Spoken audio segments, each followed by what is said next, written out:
My daughter ignored me for 5 years as if I didn't exist, but I still sent her greetings. But when she saw my new $150,000 Mercedes on Facebook, she immediately called. "I'll be waiting for you tomorrow for dinner. Bring $200,000 with you." She was waiting for money, but I came with a surprise that would change our lives forever. Before we continue, please subscribe to the channel and write in the comments what time it is where you are now. The morning had settled into its usual rhythm. I sat in my home office, laptop screen glowing with investment portfolios. Modest gains, steady returns, nothing exciting. Outside my Philadelphia row house, the August heat was already building. I'd finished my coffee, answered a few emails, and was considering whether to water the small garden out back when my phone rang. Unknown number. I stared at it for 3 rings, thumb hovering over the decline button. Spam calls came daily now, but something made me answer. "Hello? This is Cora." The voice arrived like a winter draft, formal, flat, carrying no warmth whatsoever. "I'm having dinner tomorrow evening at 6. You should come." My chest tightened. 5 years. 5 years of silence, of birthday cards returned to sender, of text messages that never earned even a single word reply. And now this. My daughter's voice in my ear again, as if no time had passed, as if she hadn't cut me out of her life completely. "Cora," I managed to keep my voice steady, though my hand gripped the phone harder. It's good to hear from you. I didn't expect... Tomorrow at 6. She cut through my words like scissors through paper. "My address hasn't changed. Bring $200,000 with you." The number hit me like a physical blow. I sat up straighter, the portfolio spreadsheet forgotten. 200... What? "Cora, I don't understand. Why now? Why... It's not complicated." Her tone suggested I was being deliberately obtuse. "Tomorrow, 6 o'clock. Don't be late." The line went dead. I sat there, phone still pressed against my ear, listening to silence. Slowly, I lowered it to the desk. My hand was trembling, not from my 67 years, but from the sheer audacity of what had just occurred. $200,000. Demanded as casually as someone might request I bring a bottle of wine. I stood, legs unsteady, and walked to the kitchen. My coffee sat where I'd left it, now cold. I poured it anyway, held the mug with both hands, and moved to the window overlooking my backyard. The small patch of grass needed mowing. The tomato plants I'd started in spring were heavy with fruit. Normal things. Mundane things. Things that made sense. Nothing about that phone call made sense. 5 years ago, everything had fractured. I'd sold my construction company, 43 years building it from nothing into something solid and respectable. The sale price was substantial. I'd been generous, I thought, given Cora and Stuart $300,000 outright, no strings attached, helped them buy their house, start their life together. It hadn't been enough. The memory surfaced unbidden. Stuart standing in my living room, arms crossed over his chest, that smug expression twisting his features. "You sold the company for over $2 million and gave us scraps," he'd said, his voice dripping with contempt. "We deserved half of that, at least." And Cora, my daughter, standing beside him, not defending me, not acknowledging the gift, the generosity, the years I'd spent building something to pass on. Instead, she'd looked at me with cold calculation and said, "Maybe if you'd been fair to your family, we wouldn't have to do this." Do this. As if I were the transgressor, as if expecting gratitude for a $300,000 gift made me some kind of villain. I'd tried to explain. The company sale included debts, obligations, retirement funds for employees who'd worked for me for decades. The $2 million wasn't $2 million in my pocket. But Stuart had talked over me, his voice rising, accusing me of hiding money, of cheating them, of loving my employees more than my own blood. Cora had said nothing more. Just watched me with those expressionless eyes, while her husband dismantled our relationship sentence by sentence. I'd asked them to leave. They'd left. That was 5 years ago. Since then, silence. I'd sent birthday cards, holiday messages, texts asking if we could talk, if we could find some middle ground. Nothing. Each message a small humiliation, a reminder that my daughter had chosen money over me. And now this. I set down the coffee mug and moved to the living room bookshelf. The photo album was where it always lived. spine worn from years of handling. I opened it carefully. Cora at 5, gap-toothed and laughing, riding on my shoulders at the park.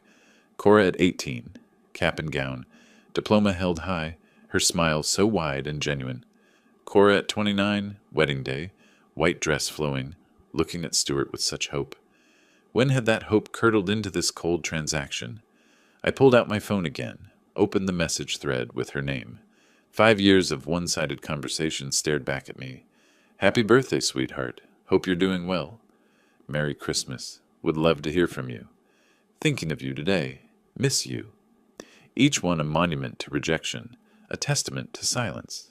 I placed the phone face down on the coffee table. My hands wanted to shake, but I wouldn't allow it.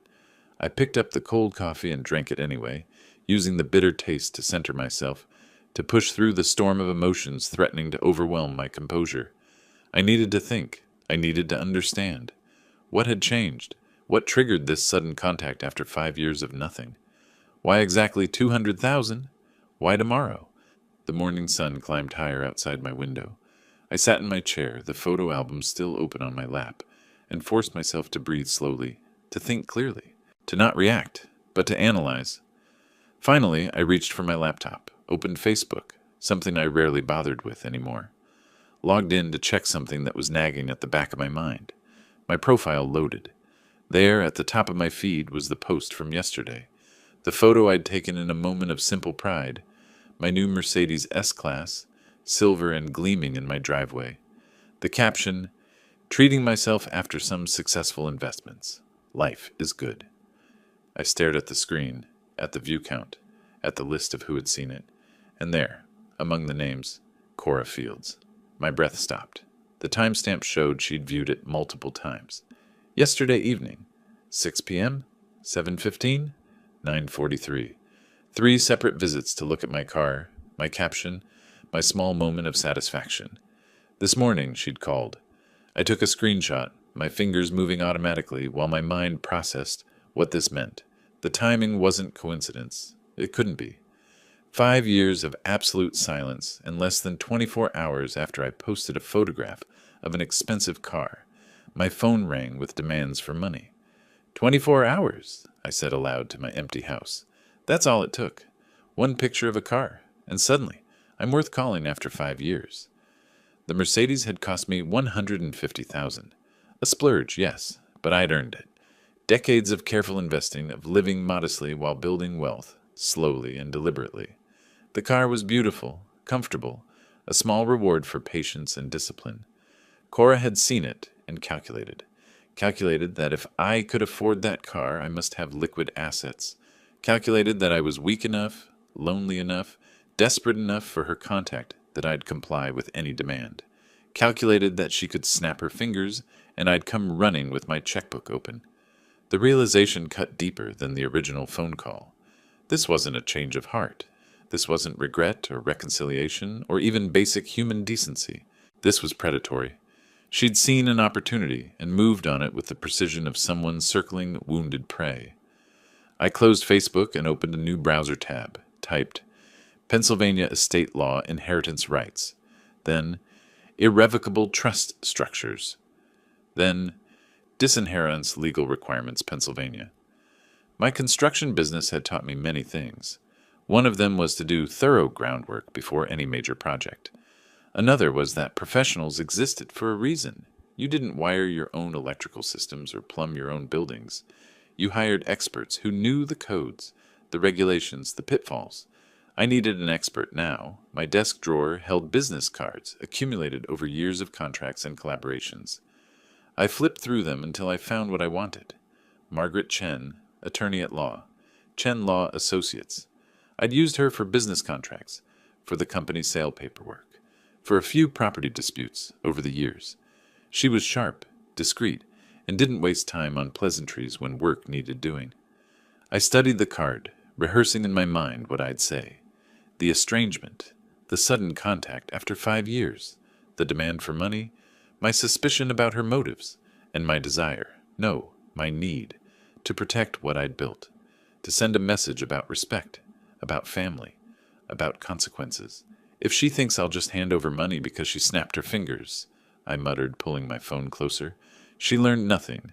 Nothing from what happened 5 years ago. I dialed the office number. 2 rings. Chen Law Associates. How may I help you? The receptionist's voice was pleasant, professional. This is Harley Fields. I kept my tone level, businesslike. I need to speak with Margaret Chen today if possible. It's urgent, regarding estate planning and family matters. A pause. The sound of keyboard clicks. Ms. Chen has a full schedule today, Mr. Fields. Could we arrange something for next week? Please tell her it concerns restructuring my will and potentially establishing a trust. I made my voice firm but polite. Today, I can work around her schedule. One moment, please. Hold music played. I stared at Cora's photograph on my phone screen. The wedding photo, years old. Her smile wide and genuine. When had I stopped seeing my daughter in that smile? When had it become just a stranger's face? Mr. Fields? The receptionist returned. Ms. Chen can see you at 4 this afternoon. Will that work? I'll be there. Thank you. I set the phone down carefully. 4 o'clock. That gave me several hours to prepare, to organize my thoughts, to gather whatever documentation Margaret might need. I looked at the computer screen, still showing search results about estate law. Looked at my phone, at the Facebook screenshot, looked at my hands. Steady now, no tremor. You want to play this game? I said quietly to Cora's photograph. Fine, but this time we play by my rules. The hurt was still there, that deep old wound of parental rejection, of being valued only for what I could provide financially. But something else was growing alongside it now, something cold and calculated and precise. I wasn't going to be a victim this time. I wasn't going to let her use my love for her as a weapon against me. I'd spent 5 years hoping for reconciliation, sending messages into the void, keeping the door open for her return. She'd kicked that door shut, locked it, and now she wanted to pick the lock only when she saw something inside worth stealing. Not anymore. I glanced at the clock. Nearly noon. The appointment was at 4. I had time to think this through properly, to approach it the way I'd approached every major decision in my business career, with preparation, with professional advice, with a clear understanding of goals and consequences. I closed the laptop with a sense of purpose, stood up, moved toward the bedroom. There were documents I needed to locate, the original will, financial statements, records of the gift I'd given Cora and Stuart 5 years ago. Margaret would want to see everything, understand the full picture before advising me. But more than that, I needed to prepare myself mentally. This wasn't about revenge in the petty sense. This was about teaching a lesson that should have been learned long ago, about demonstrating that respect couldn't be demanded with threats, that family was more than a resource to be exploited, about showing my daughter that actions had consequences. I had several hours before the appointment, several hours to gather what I needed, to think through what I wanted to achieve, to transform from the shocked father who'd answered the phone this morning into someone who could make difficult decisions with clarity and conviction. The man who'd built a construction company from nothing understood foundations, understood that you didn't build something lasting on soft ground, understood that sometimes you had to tear down a crumbling structure before you could rebuild correctly. Today, I would start laying a new foundation. The drive through Philadelphia traffic gave me time to think. I'd spent the intervening hours gathering documents, financial statements, property deeds, investment portfolios, everything Margaret would need to understand the full scope of what I was protecting, what I was taking away. The office building was modern glass and steel, professional without being pretentious. I'd been here before, years ago, when Margaret handled contracts for the construction company. The parking garage smelled of concrete and exhaust. I took the elevator to the 4th floor, carrying a leather folder, thick with evidence. The reception area hadn't changed. Muted gray carpet, framed diplomas on cream walls, the quiet hum of filtered air and distant keyboards. The receptionist looked up and smiled with recognition. Mr. Fields, Ms. Chen is expecting you. Margaret emerged from her office before I could sit. Mid-50s, sharp-eyed, her handshake firm and brief. She noticed something different in me immediately. I could see it in how her gaze lingered a moment longer than necessary. Harley, come in. Her conference room overlooked the city, afternoon light slanting through vertical blinds. I sat across from her at the polished table and opened my folder, laying out evidence methodically. The Facebook post, screenshots with timestamps. Cora's viewing history, 3 separate visits to stare at my car. A timeline I'd written documenting 5 years of ignored birthday cards, unanswered messages, complete silence. She hasn't spoken to me in 5 years, I said, my voice level. Not a word. Yesterday I posted a photo of my new car, and this morning she called demanding $200,000. That tells me everything I need to know about why she reached out. Margaret took notes on a legal pad, her pen moving steadily. Tell me about the estrangement, I explained. The company sale, the $300,000 I'd given them, Stuart's accusations, his contempt, his insistence I'd cheated them. Cora standing beside him, saying nothing in my defense, choosing his narrative over our relationship. Since then, nothing, I continued. I tried. I sent cards, messages. I kept the door open. I tapped the timeline. Every attempt documented here. Every rejection. Margaret studied the papers without speaking for a long moment. When she looked up, her expression remained professionally neutral, but something in her eyes suggested recognition. She'd seen this pattern before in her estate planning practice. What do you want to do, Mr. Fields? I want to create a new will. The words came easier than I had expected. I want to disinherit Cora completely. Everything I have, approximately $1.8 million in assets, goes to the Construction Industry Veterans Support Fund instead. Margaret set down her pen. Mr. Fields, I need to ask this clearly. Are you certain about this decision? Disinheriting your only child is legally valid, but it's permanent. Once you present this to her, there's no walking it back. I've had 5 years to think about what family means, I said. She made her choice then. I'm making mine now. She nodded slowly, pulled a legal pad closer. If she contests this, she'll likely claim undue influence or diminished capacity. We need to document that you're acting voluntarily, that you understand the implications, and that your reasoning is sound. Then document it. I want this ironclad. I leaned forward slightly. I'm not punishing her. I'm protecting what I built from someone who only sees it as money she's owed. Margaret stood and walked to her bookshelf, returning with a thick Pennsylvania state law reference. She opened it to a marked section, turned it toward me. Pennsylvania law gives you testamentary freedom, she explained. You can disinherit adult children, but challenges are possible, so we make it bulletproof. Her finger traced down the page. We'll include a detailed recital of your reasons. The more specific we are about your relationship history and her conduct, the stronger the will becomes. And you're certain about the charitable beneficiary? The Construction Industry Veterans Fund. I didn't hesitate.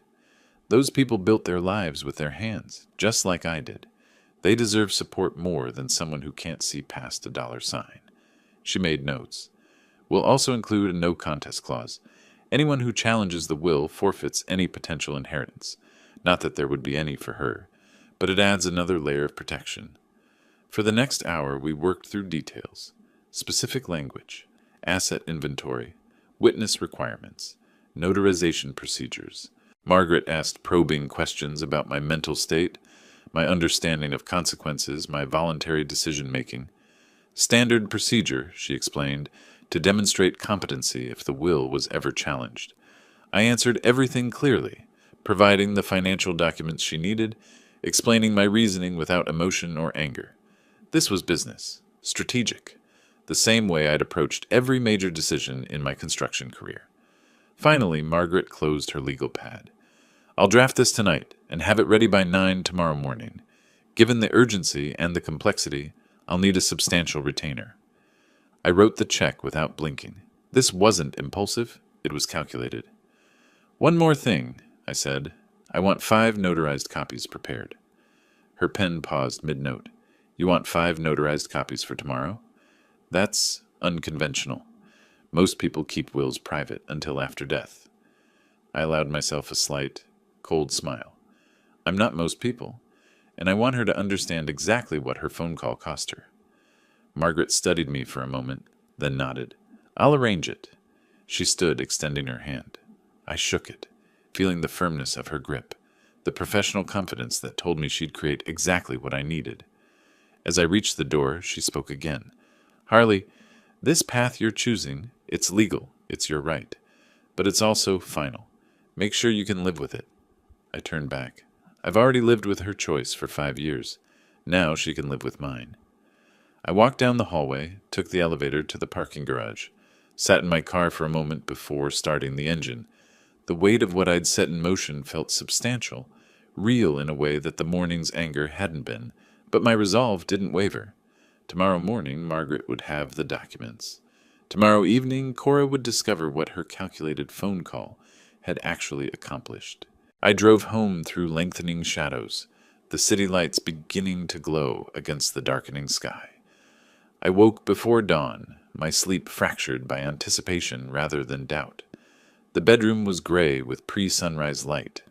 I lay still for a moment, feeling the weight of what today would bring, then rose and moved through my morning routine with deliberate normalcy. Coffee, shower, shave. I dressed carefully, dark jeans, a pressed button-down shirt, nothing flashy. I wasn't trying to impress anyone, just maintaining dignity. My phone showed an email from Margaret, sent at 7:30. Documents ready for pickup. Office opens at 8:30. MC. I drove through light morning traffic, retracing yesterday's route. The city was quieter at this hour, the streets not yet choked with commuters. Margaret's receptionist buzzed me in immediately. Margaret met me in the lobby, holding a large manila envelope, sealed with her firm's label. Her expression was serious. "Everything's here," she said. "Original and 5 copies. I've included the affidavit of mental competency, as we discussed." She paused. "Robert Kowalski, the notary I mentioned. His office is on Walnut Street, 15 minutes from here. I called ahead. He's expecting you." I took the envelope, felt its weight. "Thank you, Margaret." "Good luck, Harley." She didn't specify with what. Robert Kowalski's office occupied the ground floor of an older building, the kind with high ceilings and crown molding that spoke to an earlier era.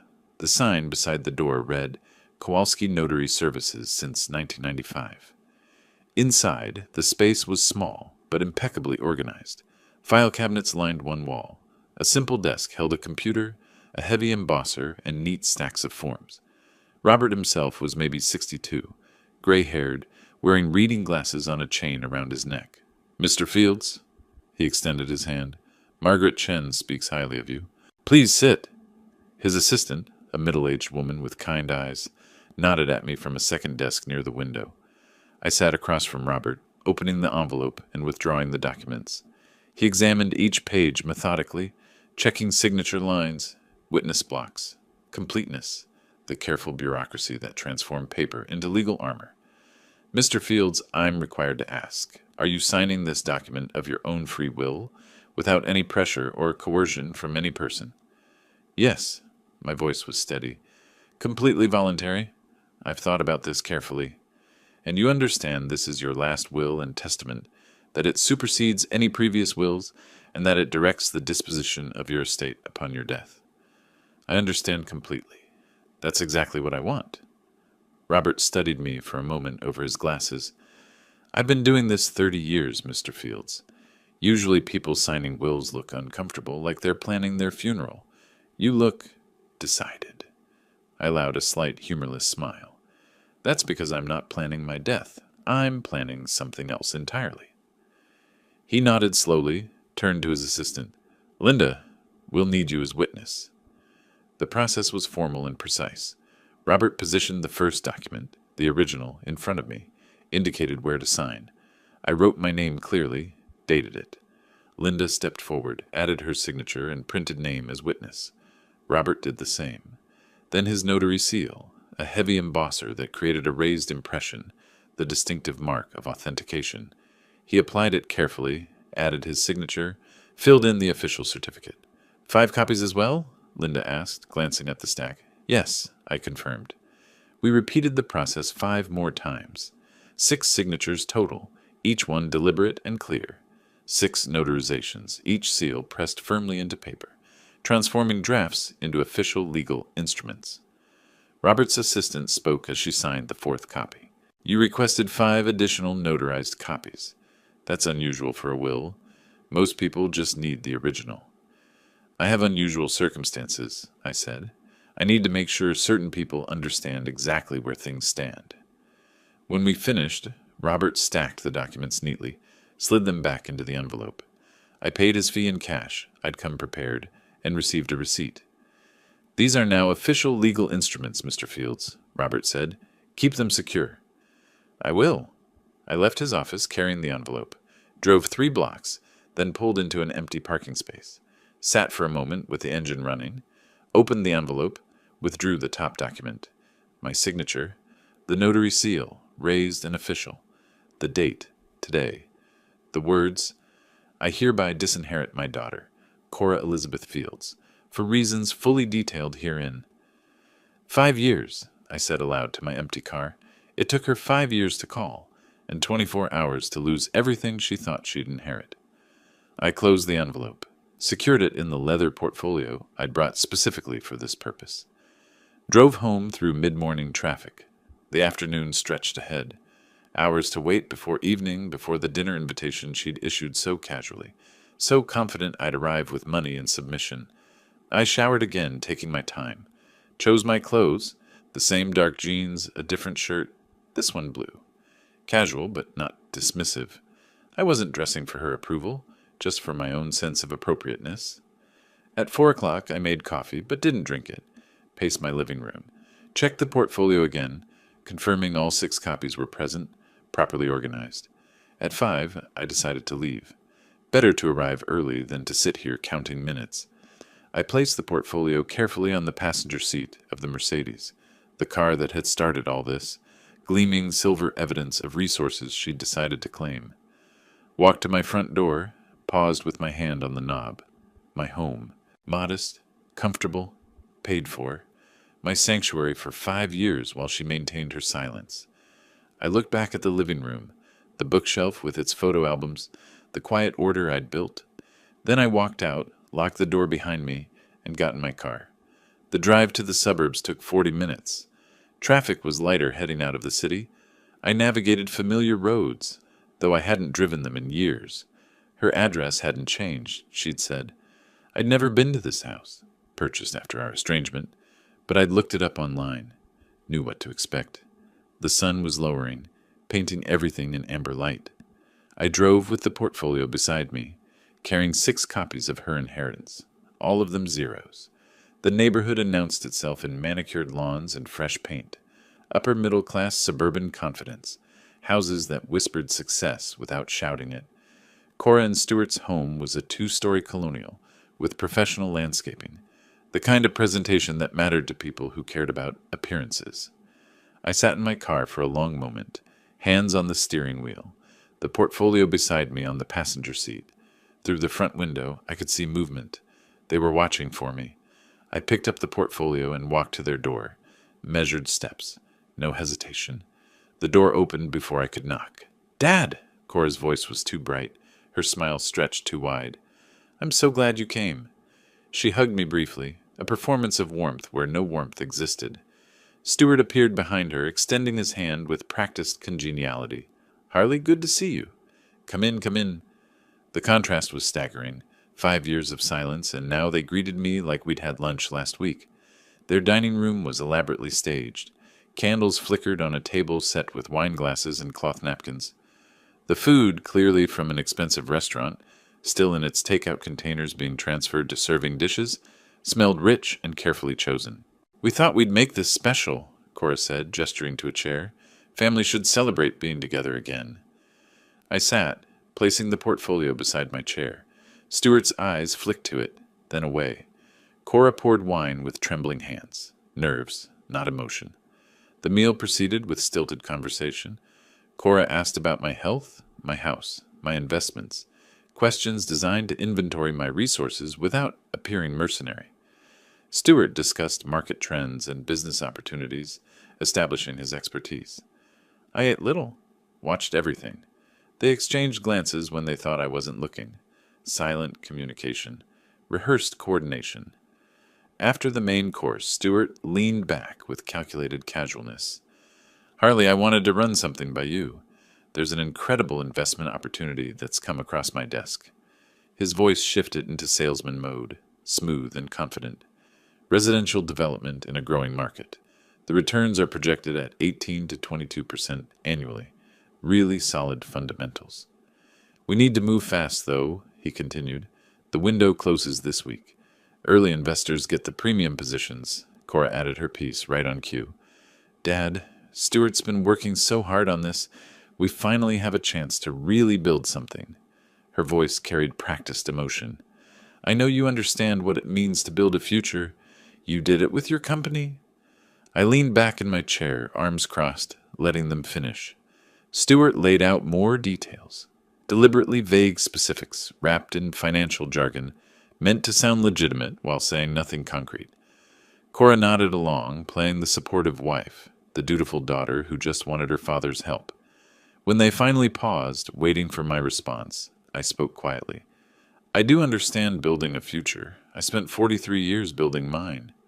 I met Stuart's eyes, then Cora's. I also understand what happens when people only see you as a means to an end.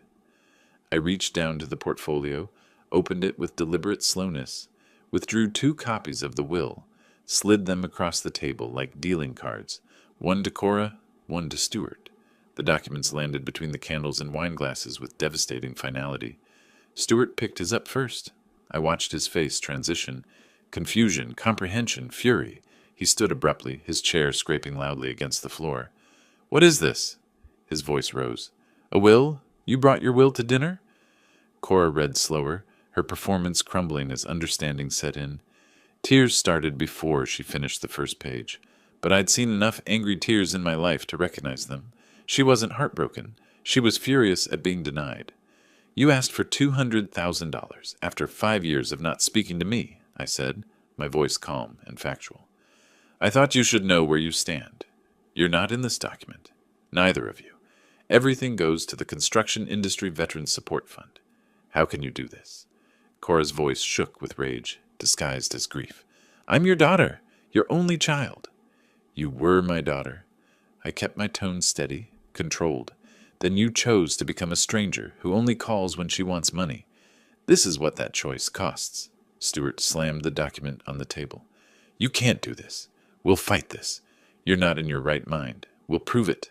I stood, preparing to leave. I'm perfectly sound. Ask the notary, the attorney, the witnesses.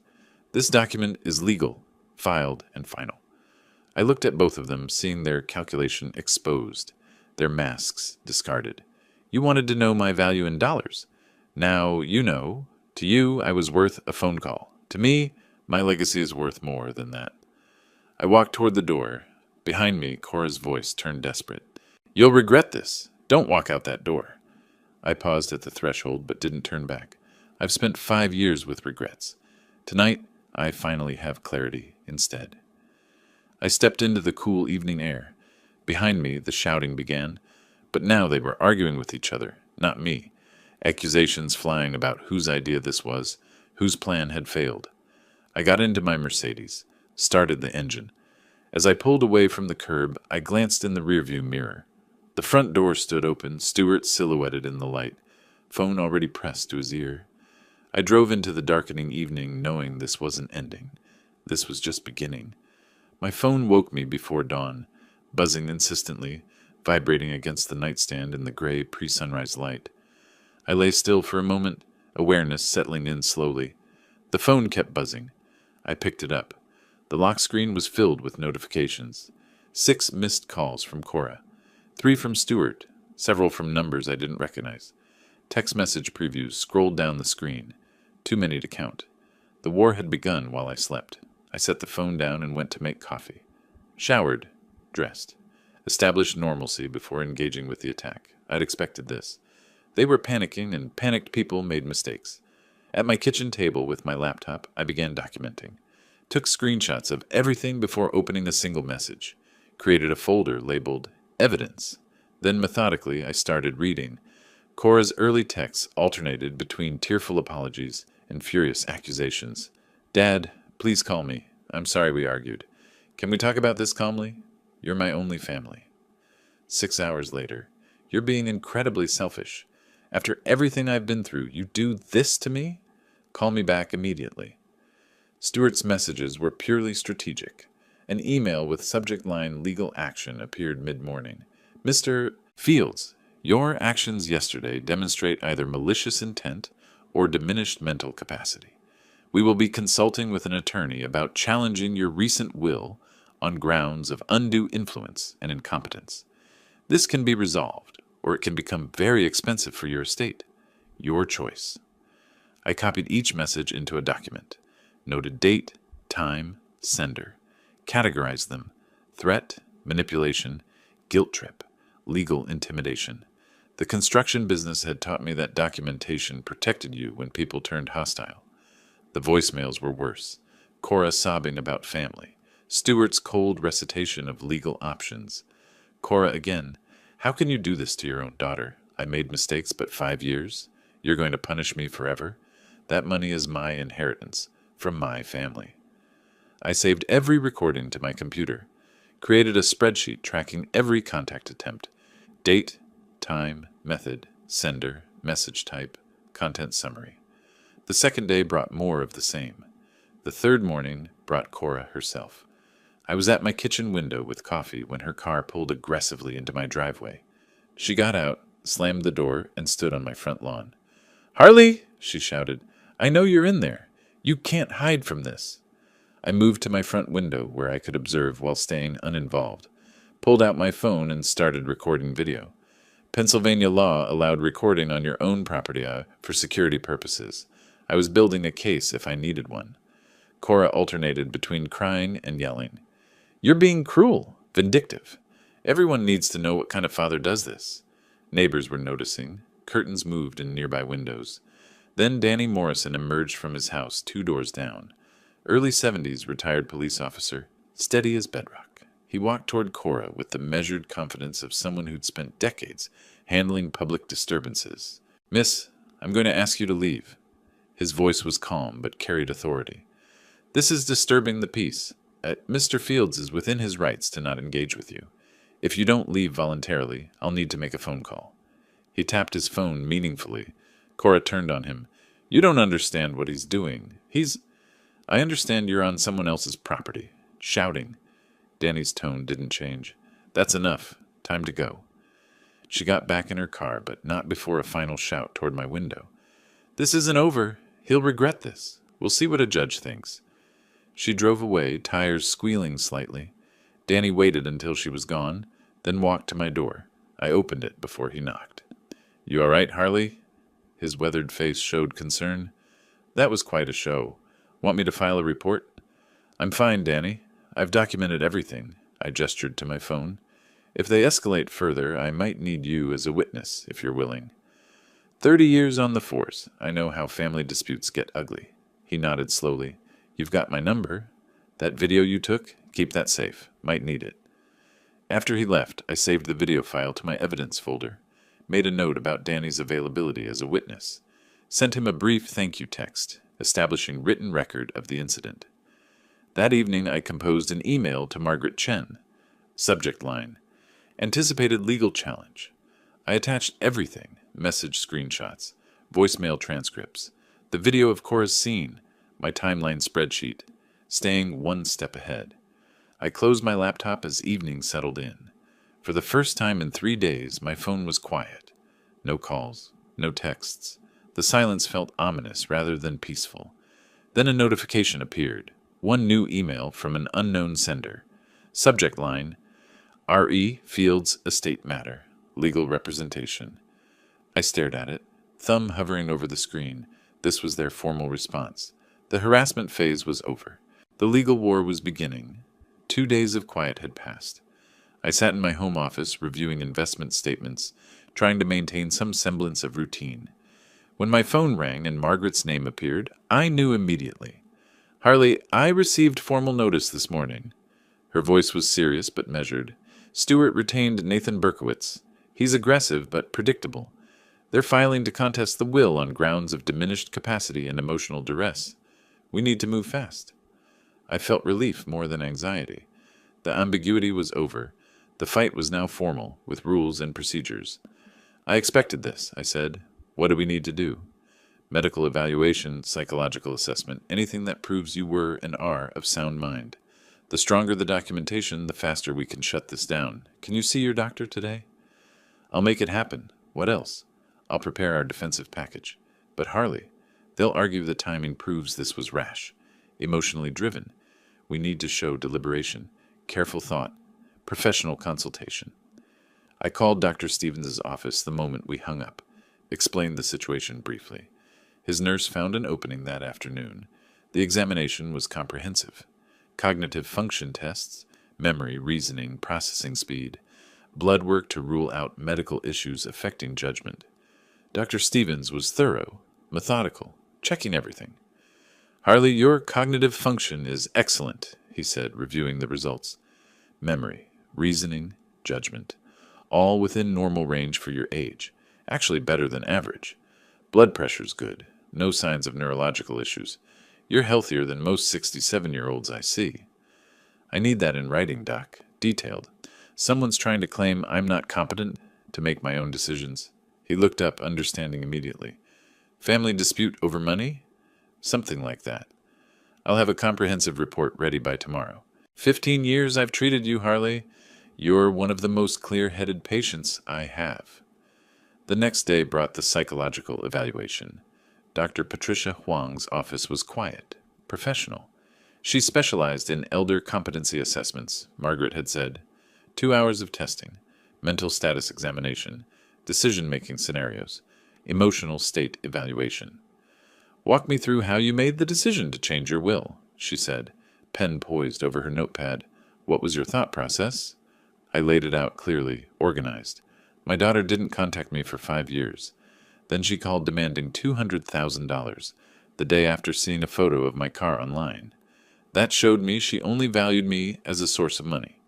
I consulted my attorney, considered my options for 24 hours, and decided my assets would do more good supporting veterans than enabling someone who sees relationships as transactions. That's a very coherent, logical progression, she made notes. Do you feel you were pressured into this decision by anyone? The opposite. I was pressured to give money. I chose not to. She asked more questions, probing for signs of coercion, depression, impaired judgment. Found none. By the end, she seemed satisfied. Mr. Fields, you demonstrate full mental capacity and sound decision-making. I'll provide a detailed report confirming that. Margaret reviewed both reports in her office, satisfaction visible on her face. This is solid. 2 independent medical professionals, both stating you're fully competent, combined with the timeline showing deliberation, the consultation with me, the notary process. Their case is weak, but expect them to fight dirty. They already are, I said. The gossip campaign started 2 days ago. Her eyes sharpened. What gossip? I explained. Tom Chen, a former business associate, had called yesterday. Ran into Stewart at a restaurant. Stewart seemed genuinely worried, Tom said. Mentioned I was having difficulties, memory problems, emotional issues. Document everything, Margaret said firmly. If it crosses into defamation, that's another tool we can use. I spent that evening making calls, not defending myself emotionally, just sharing facts. When Tom expressed concern, I was direct. Tom, I appreciate it. I've just completed full medical and psychological evaluations. I'm happy to send you copies if you want to see for yourself. Stewart is trying to contest my will because he didn't like what's in it. The doctor visits are part of protecting my right to make my own choices. Silence. Then, I appreciate your honesty, Harley. Stewart made it sound different. I imagine he did. By evening, I'd reached 4 people who'd heard versions of Stewart's story. Each conversation was similar, calm facts countering emotional manipulation. I documented every call, saved every voicemail Stewart and Cora had left, built the evidence file larger. Margaret and I sat in her office, documents spread across the conference table, medical reports, legal briefs, the evidence folder from the harassment days. She leaned back, studying the array of documentation. We're well defended now, she said, but they'll keep pushing. What's your next move? I was quiet for a moment, thinking. Then I said something that made her look up sharply. What if I remove what they're fighting over? Not from the will. Make it disappear before I'm even gone. Margaret leaned forward, interested. Explain. If they're contesting my will, they're fighting over my estate after I die. But what if significant portions of my estate aren't there anymore? What if I transfer assets now during my lifetime to the charity? Her expression shifted to calculation. An irrevocable trust. Exactly. She paused, considering. That's aggressive. Once you do that, those assets are gone. You can't change your mind. I won't change my mind. She pulled her laptop closer. Let me draft something. Come back in 2 days. We'll make this happen. I spent those 2 days reviewing my finances. Account statements, investment portfolios, property valuations, calculated what I could afford to transfer while maintaining comfortable retirement. The number settled at 500,000, significant enough to matter, not so much I'd compromise my security. When I arrived at Margaret's office, coffee was already waiting. She'd prepared too. An irrevocable charitable trust removes assets from your estate immediately, she explained, pulling up documents on her laptop. They're gone, not in your will, not contestable. Cora and Stuart can fight over the will all they want, but they can't touch what's already transferred. What about my living expenses? I asked. I don't want to put myself in a position where I need their help. You'll retain approximately $1.3 million in assets. Your house, your car, remaining investments. More than enough for comfortable retirement. The $500,000 represents about 27% of your total estate. Significant enough to matter, not so much you're compromising your security. I studied the trust documents she'd prepared, pages of legal language, but the core was clear. Irrevocable transfer to the Construction Industry Veterans Support Fund. Once signed, permanent. And once I sign this, it's permanent? I needed to hear it clearly. No one can challenge it, claim I was incompetent, force it back into the estate? Margaret's response was firm, confident. Irrevocable means irrevocable. We have your medical evaluations, witness testimony, documentation of your deliberative process. This trust is as bulletproof as we can make any legal document. I looked at the papers, thinking about what this meant. $500,000 gone from any future fight, transformed from contested inheritance into immediate charitable benefit. Then let's do it, I said. They want to fight over my money? Let's give them less to fight over. The signing process was meticulous. Same witnesses as the will, same careful notarization. Margaret walked me through each section. Grantor provisions, beneficiary designations, irrevocability clauses. I paused before each signature, rereading the critical passages, making it clear, documented, that I understood exactly what I was doing. When the signatures were complete, I pulled out my phone. Mark? My investment broker answered on the second ring. I need to execute a transfer. $500,000 in securities from my primary investment account to a new trust account. Margaret Chen will provide the account details. That's a significant transfer, Mr. Fields. His voice carried surprise. This is for a charitable trust? That's right. The Construction Industry Veterans Support Fund. People who built things deserve support. I'll process it today. You'll have confirmation by close of business. Margaret watched me pocket my phone. You mentioned wanting to make a public statement. I'd advise caution. Anything you say can be used in litigation. I understand. But right now, Stuart and Cora are controlling the narrative. People are hearing that I'm incompetent or cruel. I want my version out there. Not emotional, not attacking, just clear about my right to make my own choices. Keep it brief, factual. Don't name them. Don't defend specific decisions. Just assert your autonomy and competence, and run it by me before you post. That evening I sat at my computer, composing carefully, wrote several drafts, removed anything that sounded bitter or vindictive, kept only the dignified core. Finally, I sent it to Margaret. How's this? Families are built on respect and love, not financial obligation. After much thought and consultation with legal and medical professionals, I've made decisions about my legacy that reflect my values. I hope everyone can respect that we all have the right to choose how our lives' work benefits the world. Her response came quickly. That's good? Dignified. Doesn't give them ammunition. The reference to legal and medical professionals subtly establishes your competence without being defensive. Post it. I clicked publish and watched. Within minutes, comments began appearing. Danny Morrison. Well said, Harley. A man's entitled to his decisions. Respect. A former construction colleague. Harley, you built one of the most solid companies in Philadelphia with integrity. Whatever you decide about your legacy will have that same integrity. Don't let anyone tell you different. More comments accumulated. Support from people I'd worked with, done business with, lived near for years. The narrative was shifting. I wasn't the confused old man Stewart described. I was someone making clear, autonomous choices. I read through the responses, feeling validation I hadn't experienced in years. My community saw me clearly. Then a new notification, a private message request from an unknown name. I clicked it open.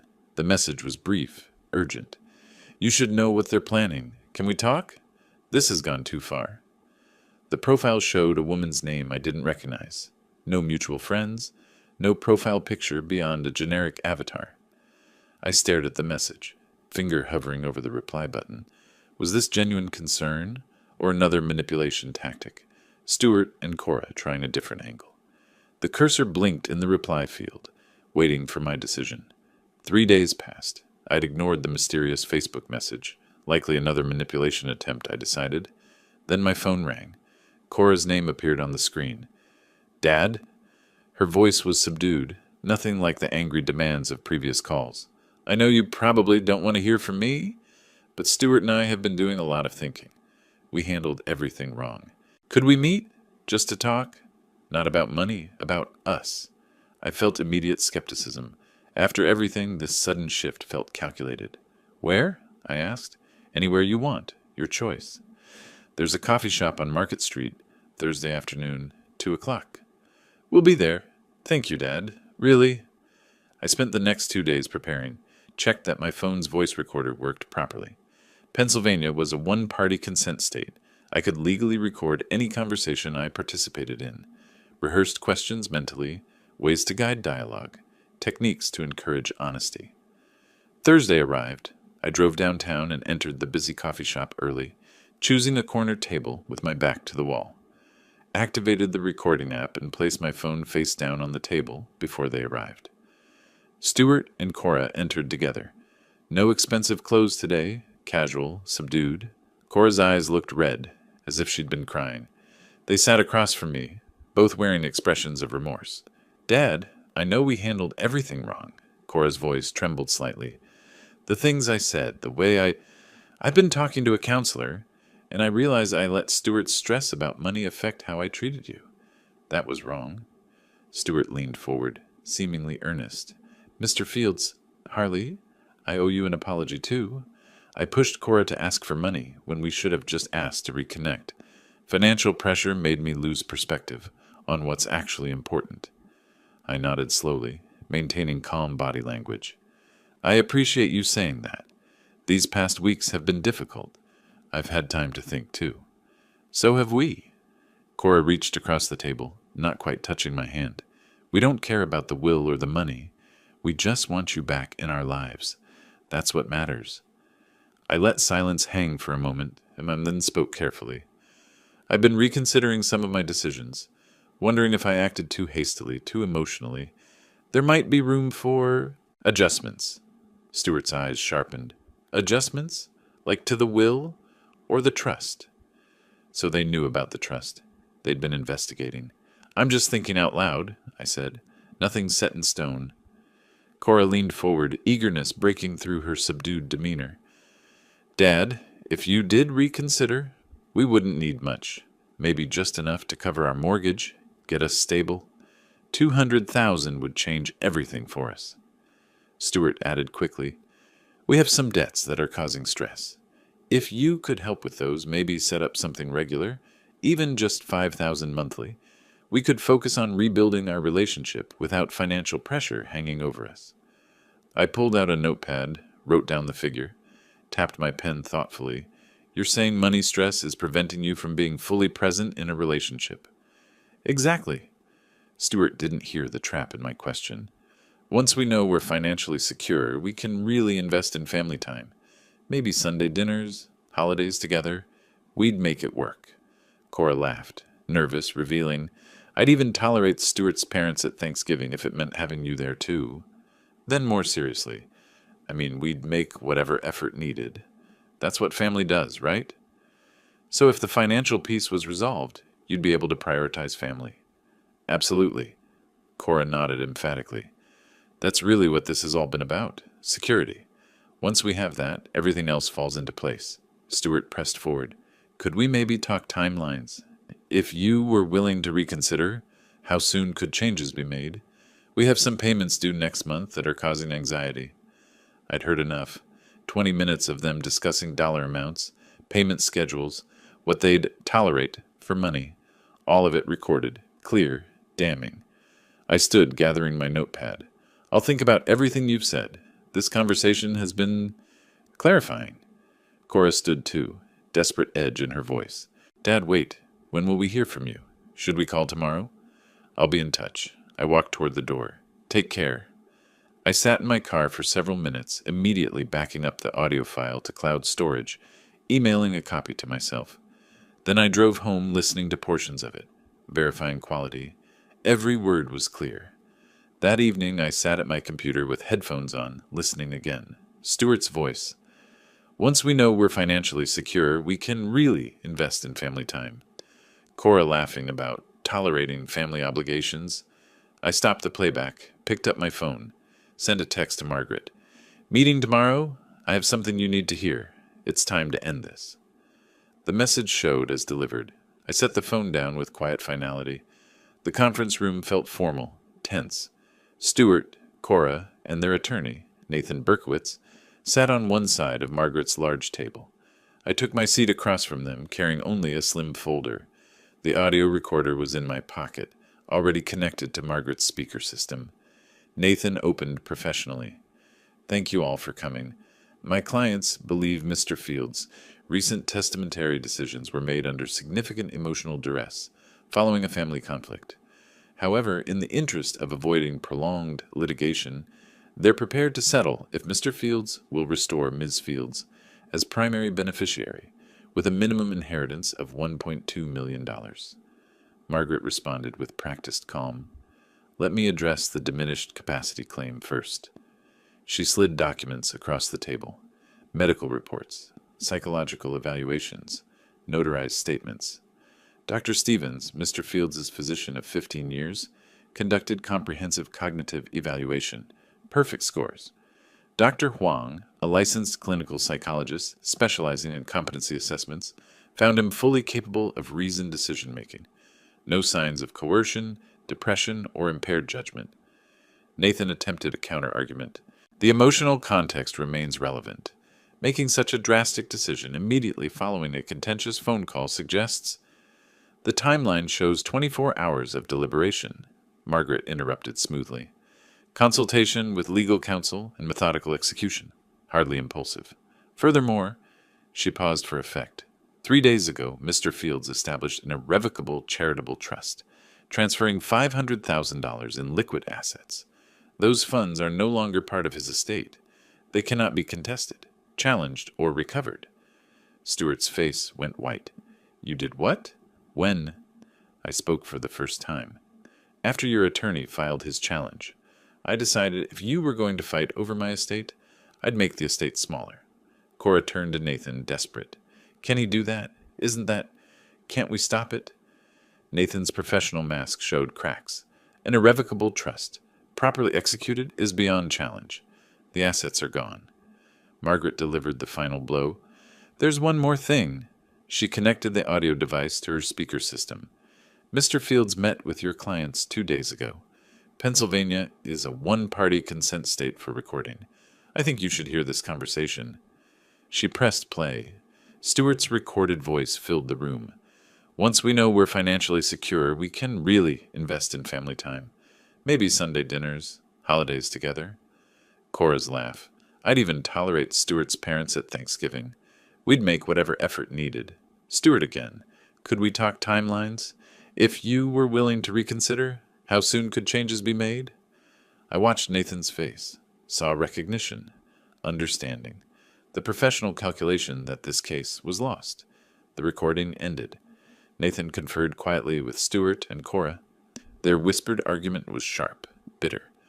Finally, Nathan spoke formally. After reviewing the comprehensive evidence, my clients have decided to withdraw their challenge. We acknowledge Mr. Fields acted within his legal rights with full mental capacity. Stuart hissed at Cora, loud enough for me to hear. You and your tolerating comment. You couldn't just stick to the script. Cora's face crumpled. She looked at me, tears streaming. Daddy, please. This isn't how it should end. I stood slowly, looked at her for a long moment. 5 years ago, you chose money over me. You stopped calling, stopped visiting, cut me completely out of your life until you saw a photo of an expensive car. Then suddenly I was worth contacting, but only with a demand for $200,000. That showed me exactly what I meant to you. I paused, making sure she heard every word. Now you know what that choice costs. I turned toward the door. You'll both be fine. You have each other, jobs, health. You just don't have my money. Live with the choices you made. I walked out, didn't slam the door, just walked away. Behind me, Margaret's voice. Nathan, I'll send over formal withdrawal documents for your signatures. This matter is concluded. I drove home through afternoon traffic. The city looked different somehow, sharper, clearer.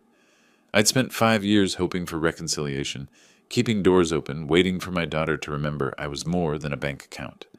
That wait was over. At home, I made coffee and sat in my living room. The photo album was still on the bookshelf. I didn't open it. Those memories belonged to a different relationship, a different daughter. The woman in that conference room wasn't someone I recognized anymore. My phone buzzed. Danny Morrison. Heard through the grapevine things got resolved. Hope you're doing okay. I texted back. I'm fine. Thanks for everything. Another message, this time from Margaret. Well done. You protected what matters. Call if you need anything. I set the phone down and looked around my house. Modest, comfortable, mine. The Mercedes was in the driveway. My investments were secure. $500,000 was already supporting veterans who'd built things with their hands, just like I had. Cora and Stuart would tell their version of this story, I knew. Paint me as cruel, vindictive, a father who chose money over family. But I had the recordings, the documentation, the evidence that showed who chose what. I'd spent 43 years building a construction company. Building required solid foundations, required knowing when structures were compromised beyond repair, required the wisdom to walk away from projects that would only collapse and take you down with them. This was simply another kind of construction, building boundaries, protecting what I'd created, ensuring my legacy went to people who valued effort and integrity. The sun was setting, painting my living room in amber light. I sat in my chair, coffee growing cold, and felt something I hadn't felt in 5 years. Peace, not happiness. There was sadness in this ending, genuine grief for the relationship that could have been, but peace.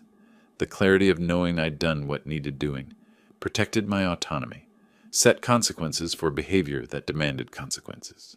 Tomorrow, I'd call the Veterans Fund, see how they planned to use the trust. Maybe visit some of the programs they ran. Connect with people who understood that building something meaningful required more than entitlement and calculation.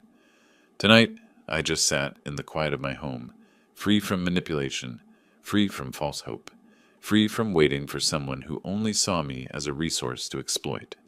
The legal war was over. I'd won. But more importantly, I'd protected what I'd spent a lifetime building, not just money, but dignity, autonomy, and the right to choose who benefited from my life's work. That was victory enough. If you like this story, please like this video, subscribe to the channel, and share your impressions of this story in the comments. To listen to the next story, click on the box on the left. Thank you for watching,